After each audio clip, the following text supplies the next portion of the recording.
नमस्कार, स्वागत, अभिवादन आपका। मैं दुर्गेंद्र चौहान हूँ। छठे चरण की चुनावी लड़ाई भी काफ़ी दिलचस्प रही।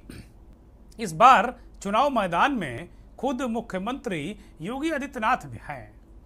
18 साल बाद उत्तर प्रदेश में ये हुआ है जब कोई मुख्यमंत्री विधानसभा का चुनाव लड़ते हुए मैदान में है।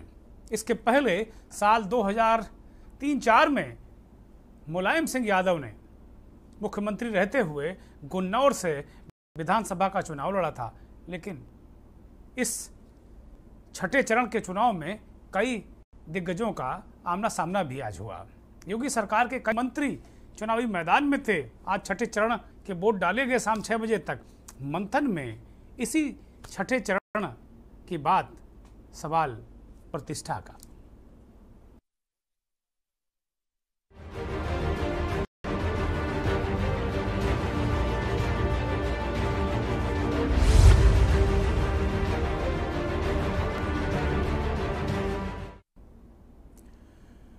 दस जिलों की 57 सीटों पर वोटिंग हुई। मुख्यमंत्री योगी आदित्यनाथ गोरखपुर सदर से, इनकी पसंदीदा ये क्षेत्र है गोरखपुर सदर, और उनका संसदीय क्षेत्र भी उनका पसंदीदा गोरखपुर ही रहा। 5 बार सांसद रहे, लेकिन पहली बार मुख्यमंत्री सदर सीट से और कहीं से भी अपने राजनीतिक जीवन में पहली बार मुख्यमंत्री या योगी आदित्यनाथ कोई भी विधानसभा का चुनाव लड़ रहे हैं। सदर सीट उन्होंने चुनी गोरखपुर की, और कई इंटरव्यू में वो सार्वजनिक कर चुके हैं कि वो गोरखपुर से क्यों लड़ना चाहते थे। इसके अलावा भी छठे चरण में कई राजनीतिक दिग्गज अपनी किस्मत आजमा रहे हैं और जनता ने उनकी किस्मत आज लॉक कर दी।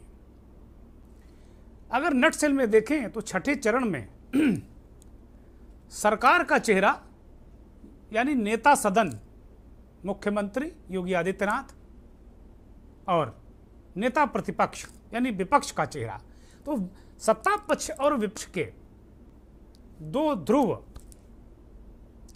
इस चुनाव छठे चरण के जो चक्रव्यूह है उसे तोड़ने के लिए पूरी कोशिश में लगे रहे। मुख्यमंत्री गोरखपुर से चुनाव लड़ रहे हैं, तो बलिया सदर सीट विधानसभा से उपाध्यक्ष दयाशंकर सिंह चुनाव लड़ रहे हैं। काफ़ी विवाद भी रहा, लेकिन अब वो चुनाव मैदान में है। पूर्व मंत्री नारद राय के साथ मुकाबला रहा। योगी सरकार में मंत्री उपेंद्र तिवारी, सूर्य प्रताप शाही भी इसी चरण में चुनाव लड़े हैं। 2017 की बात करें तो 57 सीटों में से 46 सीटें भारतीय जनता पार्टी और उसके सहयोगी दलों को 2 सीटें मिली थीं। अपना दल एस और सुभाषपा ने जीती थी। अब सुभाषपा इस बार समाजवादी पार्टी के साथ खड़ी हुई है। छठे चरण में अंबेडकर नगर जिले की कटहरी विधानसभा सीट पर बसपा दल के नेता रह चुके और अब समाजवादी पार्टी से इस बार उम्मीदवार लालजी वर्मा भी चुनाव लड़ रहे हैं। यहां भी मुकाबला बड़ा दिलचस्प है। तो इसी जिले की अकबरपुर विधानसभा सीट से पूर्व प्रदेश अध्यक्ष बहुजन समाज पार्टी के बड़े तपाए नेता राम अचल राजभर भी समाजवादी पार्टी के उम्मीदवार हैं। ये तस्वीर उपेंद्र तिवारी की है, आप देख रहे हैं। अच्छा, एक बात ये बड़ी महत्वपूर्ण हमने देखी कि आज क्या मतलब इधर जब से चुनाव की घोषणा हुई है तो बीजेपी वालों ने कुछ ड्रेस कोड कुछ ज़्यादा ही फॉलो कर लिया है। बीजेपी का कोई भी नेता भगवा, पीला, नारंगी, मतलब सामान्य कपड़े कोई पहने ही नजर नहीं आ रहा। अरे भाई, बाबा भगवा है, उनका कमिटमेंट है अपने पंथ, मत और संप्रदाय को लेकर, तो सारे भाजपाई भगवाधारी हो गए। ठीक है, हमारे साथी कह रहे हैं कि एक ब्रेक ले लीजिए। आप देख रहे हैं के न्यूज, खबरों का सारथी। जितना सोचा था उससे ज्यादा सौगात मिली है काशी को। संस्कृति का वैभव मिला है हर भारतवासी को। टूरिज्म का नया केंद्र बना खिड़किया घाट। दुर्गा कुंड तो देखो ये 80 घाट। सफाई, सुविधा, बिजली, पानी, काशी की मिटी परेशानी। दुनिया के नक्शे में काशी का कमल खिलाया है। कैसे कैसे मोदी जी ने काशी के बेटे का फर्ज निभाया है। काशी क्षेत्र के 143 ग्रामीण इलाकों में जल जीवन मिशन परियोजनाएं शुरू हुई। गौ माता की सुरक्षा और आश्रय के लिए 102 गौ आश्रय केंद्र खुले। प्रधानमंत्री आवास योजना के तहत 11,680 आवासों का निर्माण हुआ। जात धर्म से उठकर बढ़ाया है सम्मान, सबसे पहले गरीब कल्याण। आप देख रहे हैं के न्यूज, खबरों का सारथी। कुशीनगर जिले की पडरौना विधानसभा सीट से पिछली बार बीजेपी से चुनाव लड़े स्वामी प्रसाद मौर्य बीजेपी में शामिल हो गए थे और बीजेपी से चुनाव लड़े थे। इस बार विद्रोह करके वो समाजवादी पार्टी में शामिल हो गए और फाजिल नगर सीट से सपा के उम्मीदवार हैं। मौर्य मतदान से ठीक पहले देखें तो मुकाबला बड़ा दिलचस्प है। वहाँ भाजपा के सुरेंद्र कुशवाहा लड़ रहे हैं, लेकिन मुकाबला मतदान से ठीक पहले स्वामी प्रसाद मौर्य के काफिले पर हमला होता है। उनकी बेटी जो भाजपा की सांसद है वो भी इस समय पहुंचती और रात में मौर्य के बेटे को जेल भेज दिया जाता है। इसके भी राजनीतिक निहितार्थ हैं। इस इलाके में स्वामी प्रसाद मौर्य का अच्छा खासा प्रभाव है। राजनीतिक विशेषज्ञ या विश्लेषक इस बात को पूरे खम ठोक कर कह रहे हैं कि यहाँ मौर्य के बेटे को जेल भेजना और उनकी सांसद बेटी के खिलाफ मुकदमा लिखना, दो ऐसे घटनाक्रम हैं जो राजनीति पर अवश्य असर डालेंगे। अब एक और सीट कुशीनगर की तमकुही राज सीट पर कांग्रेस के प्रदेश अध्यक्ष और 2 बार से इसी सीट पर विधायक अजय कुमार लल्लू भी मैदान में थे और लल्लू का चुनाव भी आज लॉक हो गया। बलिया की बांसडीह सीट जिसकी बात हम कर रहे थे कि सत्ता पक्ष यानी नेता सदन मुख्यमंत्री और नेता प्रतिपक्ष यानी विपक्ष का नेता राम गोविंद चौधरी बांसडीह सीट से चुनाव मैदान में बड़े खांटी समाजवादी हैं, बड़े तपे तपाए नेता हैं। व्यक्तिगत रूप से इनको मैं जानता हूं कि निजी जीवन में कोई आडंबर नहीं, बहुत देसी आदमी है ये। आज के इस टेक्नोलॉजी के ज़माने में लोग कह सकते हैं कि भाई राम गोविंद चौधरी वो हथौड़ा छाप एक फ़ोन रखते हैं कीपैड वाला, अभी भी इनसे कोई मतलब नहीं, किसी व्हाट्सएप से किसी प्रकार के ऐप और ऐप से कोई मतलब नहीं। ये अभी भी उसी देसी अंदाज में रहते हैं और इनके इलाके की जनता इन्हें बहुत प्यार करती है। और मुझे लगता है कि उन्हें इस बार भी, चूँकि अब वोटिंग हो गई है तो ये बोला जा सकता है कि कोई प्रभाव हम नहीं डालेंगे किसी की तारीफ या निंदा करके, तो जाहिर सी बात है बहुत मजबूती के साथ बांसडीह में राम गोविंद चौधरी चुनाव लड़े हैं। अब ये पूरा छठे चरण का वोट पड़ रहा था और 7वें चरण के दौरान प्रधानमंत्री मोदी जो 7वां चरण है वो ठेठ पूर्वांचल इलाके में सभाएं कर रहे थे। उन्होंने किस तरीके से छठे चरण में जो लोग वोट डाल रहे थे उनको आकर्षित करने की कोशिश की और 7वें चरण के लिए क्या संदेश दिया। यूपी चुनाव के हर चरण में लगातार यही दिखाई दे रहा है, जो खबरें आ रही है गौर परिवारवादियों का यूपी की जनता ने पत्ता साफ कर दिया है। यहां भी करोगे ना, यहां भी करोगे ना। इस चरण में भी आज जो मतदान चल रहा है वहां से भी खबरें यही आ रही है। और आप तो ये रैली देख करके मैं कह सकता हूं आपने तो उनका सफाया करना तय कर दिया है। जौनपुर की सभा में मोदी कह रहे हैं कि भाई सफाया हो गया विपक्ष का, परिवारवादियों का, अखिलेश यादव और उनके जो गठबंधन की वो बात कर रहे हैं, कह रहे हैं सफाया यहां भी कर दिया, आगे भी कर दीजिए। तो ये परसेप्शन बनाने का एक तरीके से अंतिम चरण में अब कितना परसेप्शन काम करता है ये देखने वाली बात होगी। प्रधानमंत्री नरेंद्र मोदी ने किस तरीके से एक परसेप्शन अंतिम चरण में, क्योंकि अंतिम चरण में पिछली बार भारतीय जनता पार्टी ने बहुत बेहतर नहीं किया था, जैसा कि शुरुआती 6 चरणों में उसने जबरदस्त बम्पर वोट हासिल किए थे, लेकिन 7वें चरण में कहीं ना कहीं उसकी गाड़ी फंस गई थी, वरना अकेले वो 350 पार कर जाती अगर फंसती नहीं। तो इस चरण में जो आखिरी चरण है 7वां, उसमें मात्र क्या मतलब उसको यूँ कहेंगे कि 38 सीटें उसे मिली थी, विपक्ष को भी अच्छी खासी सीटें मिली थी। तो इस बार परसेप्शन बनाने की कोशिश है, क्योंकि पिछली बार के मुकाबले इस बार चुनाव थोड़ा अलग है। तो ये 7वें चरण के लिए कुछ ज़्यादा तैयारी नज़र आ रही है। और अखिलेश ने वाराणसी में और अन्य सभाओं में जो वार किया भारतीय जनता पार्टी के स्टार प्रचारकों ने प्रधानमंत्री नरेंद्र मोदी, योगी, उसका जवाब बखूबी दिया। सुनिए। याद कीजिए, लखीमपुर में गई थी, अभी तक न्याय नहीं मिला है। मैं पवन और तमाम अपने किसान भाइयों को इस मंच से कह सकता हूं, समाजवादी सरकार आने वाली है। इस परिवार को न्याय दिलाने के साथ साथ हमारे किसानों की जान गई है, उनको न्याय दिलाने का काम समाजवादी और गठबंधन के लोग करेंगे। इधर तो बीजेपी हार स्वीकार कर चुकी है, और मैं इसलिए कह रहा हूं कि हार स्वीकार कर ली है। उनके प्रत्याशी आपने देखे होंगे। तो देखा कि किस तरीके से अखिलेश यादव करें कि भाई हम किसानों को भी न्याय दिलाएंगे, नौजवानों को भी न्याय दिलाएंगे। और जो अभी थोड़ी देर पहले मैं सुन रहा था कि उधर काशी के जाने माने पत्रकार विजय शंकर पांडे इस बात को कह रहे थे। पांडे जी को बहुत अच्छा ज्ञान है पूर्वांचल का, बंगाल का, और पूरे कई राज्यों में भी रह चुके हैं वो। लेकिन खासतौर पर जो पूर्वांचल का गणित है, डायनेमिक्स है, स्थानीय मुद्दे हैं, बहुत बारीकी से जानते हैं। पांडे जी कह रहे थे कि भाई मोदी के प्रति लोगों का प्यार होगा, लेकिन स्थानीय मुद्दे भारी हैं। उसमें रोजगार, मिलिट्री की भर्ती, पुलिस की भर्ती, ये मुद्दे भारी पड़ रहे हैं भारतीय जनता पार्टी पर। अब अखिलेश यादव के साथ चुनाव प्रचार करने के लिए बंगाल से वाराणसी आ गई ममता बनर्जी की। आज काशी में मुठभेड़ हो गई योगी आदित्यनाथ की हिंदू युवा वाहिनी कार्यकर्ताओं से। उस मुठभेड़ का ममता बनर्जी बखूबी मुकाबला किया। और जब कार्यकर्ताओं ने, अब ये कोई कह रहा था कि हिंदू युवा वाहिनी कार्यकर्ता हैं, कोई कह रहा था बीजेपी के लोग हैं, लेकिन वो काले झंडे फेंक रहे थे ममता बनर्जी के काफिले पर, गाड़ी पर, और नारे लगा रहे थे। ममता बनर्जी उतर कर सड़क पर आ गई।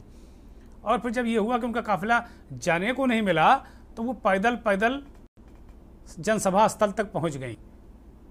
और उसके बाद फिर उनका अंदाज देखने लायक था। थोड़ा बीजेपी का वर्कर जिसको दिमाग में कुछ नहीं है, फोड़ना तोड़ना छोड़ के और कुछ नहीं है, और मेरे को गाड़ी रुक दिया, मेरे को गाड़ी में डंडा मारा, मेरे को गाड़ी में धक्का मारा, और मेरे को बोलता है आप वापस जाओ। तो मैंने सोचा कि ये लोग गया, ये पूरा विदाई और चला गया। राजनीति को चल बसी, उसको हारना मौजूद है।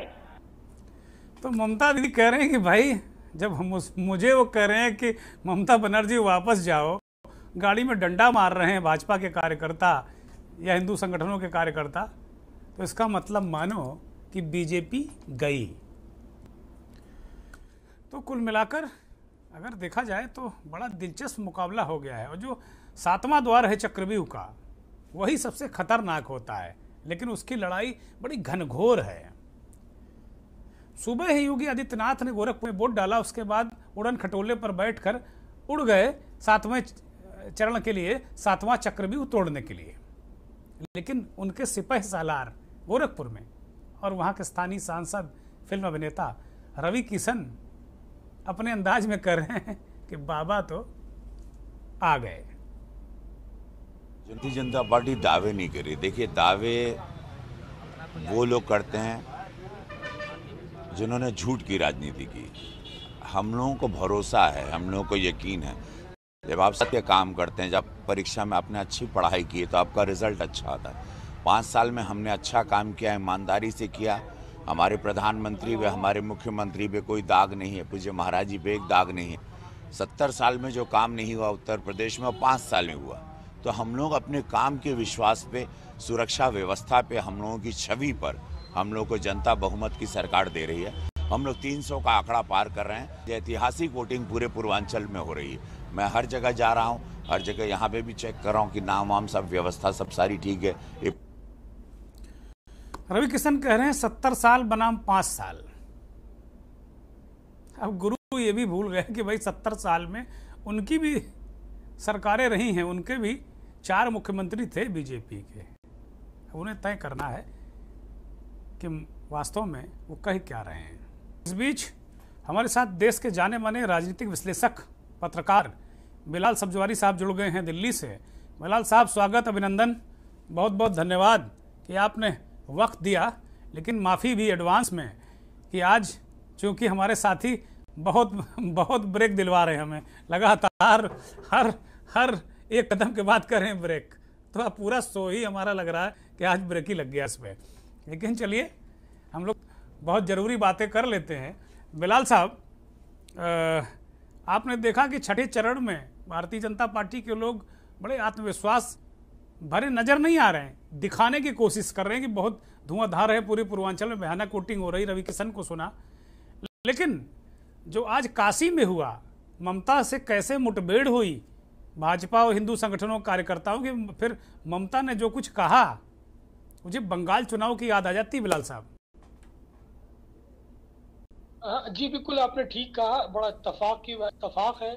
इतनी प्रख्यात महिला मुख्यमंत्री पश्चिम बंगाल की जो उत्तर प्रदेश के चुनावी दौरे पर है, खासतौर से वाराणसी के अंदर जब एड्रेस करने जा रही थी, तो उन्हें भारतीय जनता पार्टी या उनके अनुषंगिक संगठनों के लोग रोकते हैं और काले झंडे दिखाते हैं।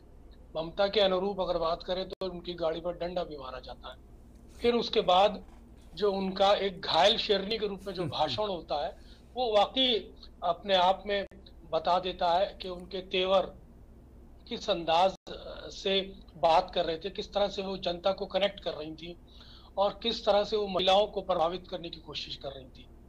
दुर्गेंद्र जी, दरअसल इस पूरे चुनाव में अगर आप देखें तो महिला सुरक्षा का मुद्दा एक बड़ा महत्वपूर्ण मुद्दा रहा है, जो भारतीय जनता पार्टी को कहीं ना कहीं ग्राउंड पर सपोर्ट कर रहा है। अगर आप जितनी भी मीडिया चैनल्स की बाइट्स के माध्यम से अगर उस इश्यू को ट्रेस करने की कोशिश करें, तो युवा महिलाएं जो हैं, उन्होंने महिला सुरक्षा के मुद्दे पर महिला सशक्तिकरण को छोड़कर महिला सुरक्षा के मुद्दे को ज्यादा चुना है। और महिला सशक्तिकरण का जो मुद्दा जो प्रियंका गांधी समाज में लेके गई थी, उत्तर प्रदेश के चुनाव में लेके गई थी, 40% भागीदारी के साथ लेके गई थी, वो कहीं ना कहीं मुझे दबता नजर आया। महिलाओं ने महिला सुरक्षा को प्राथमिकता दी है और उसका टर्न आउट यकीनन भारतीय जनता पार्टी के रूप में हुआ। मैं इससे बिल्कुल इनकार नहीं करता हूं, लेकिन जिस तरह से महिलाओं को आज एक महिला होने के नाते ममता बनर्जी ने आज वाराणसी में एक खुली चुनौती दी भारतीय जनता पार्टी को, भारतीय जनता पार्टी के नेताओं को, और जिस तरह से उन्होंने एड्रेस किया और जिस तरह से भारतीय जनता पार्टी को ललकारा, वो अपने आप में काफी उत्साहवर्धक था। वो बता रही थी कि भारतीय जनता पार्टी को हराने के टैक्स मैं जानती हूं और मैं आज इस मंच के माध्यम से आप सब लोगों को बता देना चाहती हूं कि इनसे डरने की जरूरत नहीं है और खेला होबे है। उन्होंने ये साफ कर दिया, खेला होबे है। वो अपनी भाषा का इस्तेमाल करती हैं, हिंदी पर उनकी थोड़ी सी कमजोर पकड़ है, लेकिन वो जज्बात से अपनी भाषा को कम्युनिकेट करती है, अपनी भावनाओं से अपनी भाषा को कम्युनिकेट करती है। और अगर इस चुनाव के अंदर ममता बनर्जी को और मौका मिलता तो हो सकता है वो महिलाओं को काफी प्रभावित कर सकती थी, क्योंकि महिला सुरक्षा का मुद्दा ग्राउंड पर मुझे काफी महत्वपूर्ण नजर आया। और समाजवादी पार्टी खासतौर से गठबंधन के पास ऐसी कोई बड़ी महिला नहीं थी जो उसका एक विकल्प या उसका तोड़ पेश कर पाती। तो आज ममता बनर्जी ने पिछली बार और आज जिस तरह से ताबड़तोड़ बैटिंग की है, वो बताता है कि वो महिलाओं के आरक्षण का केंद्र भी थी। बिलाल साहब, एक बहुत आखिरी ही सवाल होगा ये, क्योंकि बार बार हमें इशारा कर रहे हैं कि भाई आप अपना समय पूरा कर चुके हैं, मतलब इस शो का, तो कुल मिलाकर ये आखिरी सवाल होगा कि ये छठा चरण ऐसा गया और 7वें चरण में किस तरीके की लड़ाई दिख रही है? बहुत कम शब्दों साहब। देखिए, छठे चरण के अंदर जातीय समीकरण हावी है, क्षेत्रीय गठबंधनों का जो प्रभाव वो हावी है। गठबंधन समाजवादी पार्टी के साथ जिन क्षेत्रीय दलों का गठबंधन है, चाहे ओम प्रकाश राजभर हो, चाहे वो दारा सिंह चौहान हो, कृष्णा पटेल हो, इन सभी क्षेत्रीय दलों का जो प्रभाव है इस क्षेत्र के अंदर वो साफ नजर आ रहा है। अर्बन के अंदर, अर्बन क्षेत्रों के अंदर जब प्रथम चरण से लेकर छठे चरण तक जिस तरह से वोटिंग परसेंटेज कम दिख रहा है वो भारतीय जनता पार्टी के लिए चिंता का विषय है। अब गोरखपुर के अंदर अगर परसेंटेज कम रह जाता है तो योगी आदित्यनाथ जी की सीट फट सकती है। तो मैं उम्मीद करता हूं कि अगर गोरखपुर, खासतौर से गोरखपुर विधानसभा शहरी क्षेत्र में जहां राधा मोहन अग्रवाल लड़ते आते रहे, पिछले 4 बार वही लड़े और इस बार काफी निष्क्रिय नजर आए, उनका उतना इन्वॉल्वमेंट इस चुनाव में नहीं नजर आ रहा। ठाकुर बनाम ब्राह्मण की लड़ाई है, जातीय समीकरण हावी है, गरीबी हावी है, आरक्षण के मुद्दे हावी है। ये सब मिलाकर बताते हैं कि जो पैटर्न है चुनाव का, जो एंटी इनकम्बेंसी है वो क्षेत्रीय मुद्दों के साथ छठे चरण में भी हावी होती नजर आ रही है, जहां मेरे को गठबंधन का एज नजर आता है। बहुत शुक्रिया बिलाल साहब, बहुत शुक्रिया, बहुत माफ़ी कि ज़्यादा वक्त आज नहीं दे पाया, बहुत बहुत शुक्रिया। तो बिलाल साहब ने बताया कि भाई किस तरीके से जो मतदान कम हुआ है उसके बारे में बहुत बारीकी से उन्होंने बताया, और ये भी कहा कि भाई जो ये जो छठा चरण था इसमें जातीय कुंभ बहुत महत्वपूर्ण भूमिका अदा कर रहे हैं। भाई ये तो तय ही है, कोई मिरेकल ऐसा कोई बहुत बड़ा उलटफेर हो जाए तो नहीं कर सकते, लेकिन तो तय है कि जो बड़े दिग्गज हैं वो चुनाव जीतेंगे ही, लेकिन वो कितना असर डाल पाते हैं अपने इर्द गिर्द के क्षेत्रों में या पूरे चरण पर, ये देखने वाली बात होगी कि वो असरकारी कितना होते हैं, क्योंकि प्रभाव वो कितना छोड़ पाते हैं, और जो प्रतिष्ठा, प्रभाव, साख वही दांव पर है।